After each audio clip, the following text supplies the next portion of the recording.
నమస్కారం. మనం చాలామంది ధైర్యవంతులు. అంటే మనలో 80% మంది.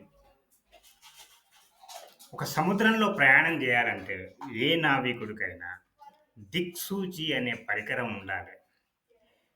దాని ప్రకారమే గమ్యాన్ని నిర్ణయించుకోవడం, గమ్యం వైపు ప్రయాణం చేయడం సాధ్యమవుతుంది. అది లేకుండా అనుకున్న దగ్గరికి ఆ నావికుడు చేరలేడు. అందరికి తెలుసు కదా ఇది. ఇప్పుడు మనము ఎందుకు ధైర్యవంతులం?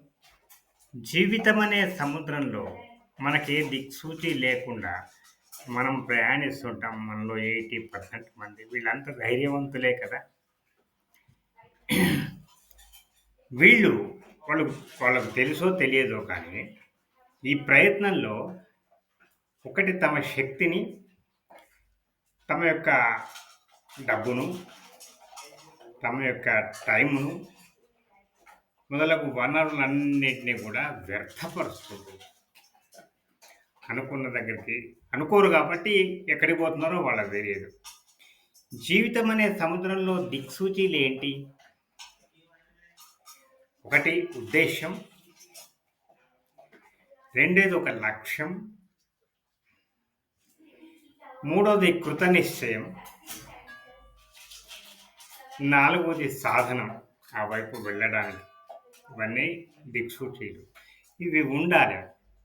విద్యార్థి దశలో కనుక ఈ విషయం తెలుసుకుంటే అతను ఒక లక్ష్యాన్ని ఏర్పరచుకుంటాడు. అతనికి ఒక ఉద్దేశ్యం ఏర్పడుతుంది. తను డాక్టర్ కావాలన్నా, ఇంజనీర్ కావాలన్నా, ఐఏఎస్ కావాలన్నా, ఆర్మీలోకి వెళ్ళానా, లేక సమాజ సేవకుడు కావాలా అనేటువంటి ఒక ఉద్దేశ్యం ఏర్పడుతుంది. దానికి కావలసిన వనరులన్నీ అతను సమకూర్చుకుంటాడు. ప్రయాణం మొదలు పెడతాడు. సమకూర్చుకున్న తర్వాతనే ప్రయాణం మొదలు పెట్టాలి. ఈ ప్రయాణంలో మనం అనుభవాలు ఎదురైనప్పుడల్లా వాటి నుంచి పాఠాలు నేర్చుకుంటూ ఉండాలి. తమ దిక్సూచి ప్రకారం తమ గమ్యం వైపు ఒకవేళ వెళ్ళ వెళ్ళనట్టయితే మళ్ళీ వెంటనే దాన్ని సవరించుకోవాలి. ఏకాగ్రత, అభ్యాసం ఇవన్నీ దాని సాధనాలు. కాబట్టి అది విద్యార్థి అయినా, లేక ఒక ఉద్యోగి అయినా, ఎవరైనా ఈ రకంగా మనం జీవితంలో ప్రయాణం చేస్తే మనం ఒక విజయవంతమైన నావికుడిగా మారగలుగుతాము. కాబట్టి మనం ధైర్యవంతులం అనుకొని తృప్తిపడి అట్లానే ప్రయాణం చేయొద్దు.